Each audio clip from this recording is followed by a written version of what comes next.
नगर परिषदेमध्ये महाराष्ट्रामध्ये झाला नाही एवढा मोठा भ्रष्टाचार शिव आणि इतर कर्मचारी यांनी मिळून केलेला आहे। त्यात सांगायचं उदाहरण म्हणजे सर्वात घाण कचऱ्याच्या संदर्भात जो कचरा उचलण्यात चाललेला आहे, डम्पिंग हॉलमध्ये टाकायला पाहिजे, पण शहराच्या चारही बाजूने गुत्तेदाराला हाताशी धरून माननीय दरक साहेब शिव यांनी या ठिकाणी फार मोठा भ्रष्टाचार केलेला आहे।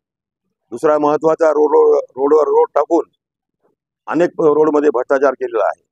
अवघ्या 2 महिन्यामध्ये मोठा मारुती ते स्मशानभूमी घुडकीचा पूल अवघ्या काही दिवसातच खराब होऊन पुराचं पाणी मुरली मंदिर नबीसेठ बागवान मुरली मंदिर या एरियामध्ये त्या पुलाचं पाणी एका दिशेला काढून फार मोठा भ्रष्टाचार यापूर्वी सुद्धा झालेला आहे।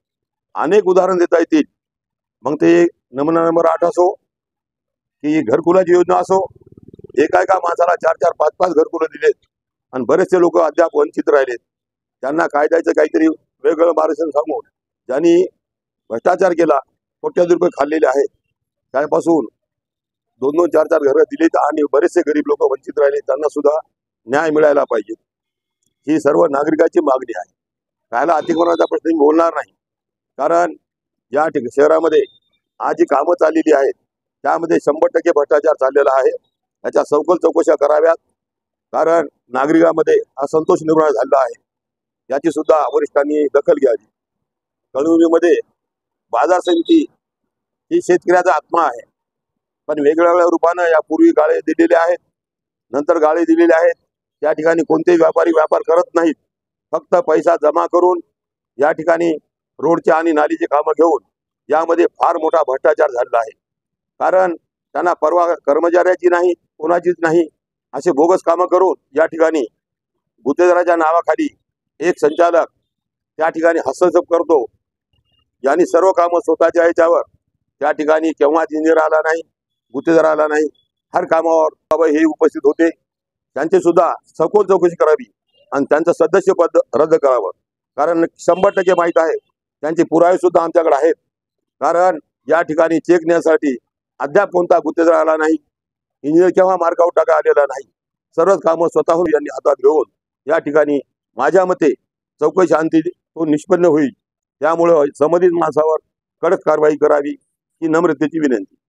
पाण्या पुरवठ्याचा प्रश्न अति महत्त्वाचा राहिलेला आहे, कारण ज्या एरियामध्ये 8-8 दिवस 15-15 दिवस पाणी येत नाही, त्याला फक्त मुख्याधिकारी आणि ती नगर परिषद जिम्मेदार आहे।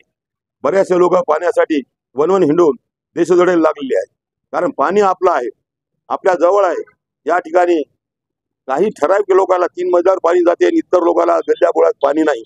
त्यामुळे माता भगिनीचे आणि नागरिकाचे आतुनात हाल होत आहेत। 8-8 दिवस कुठं लिकेजेस आहेत म्हणतात, पाणी सोडायचा टाईम नाही। त्याच्यावर वरिष्ठांनी स्वतःहून लक्ष द्यावं, कारण जनता आता पेटून उठलेली आहे। याच्यापासून केव्हाही मोर्चा किंवा उपोषणाला बसण्याची तरुण पिढी सुद्धा शक्यता आहे। तरी सर्व गोष्टीवर शासनाची दखल घ्यावी। मी माजी नगराध्यक्ष बंडू पाटील, माजी सभापती बंडू पाटील ही आग्रहाची विनंती करतो, दोन्ही संस्थेच्या ताबडतोब चौकशा लावाव्यात ही नम्र विनंती।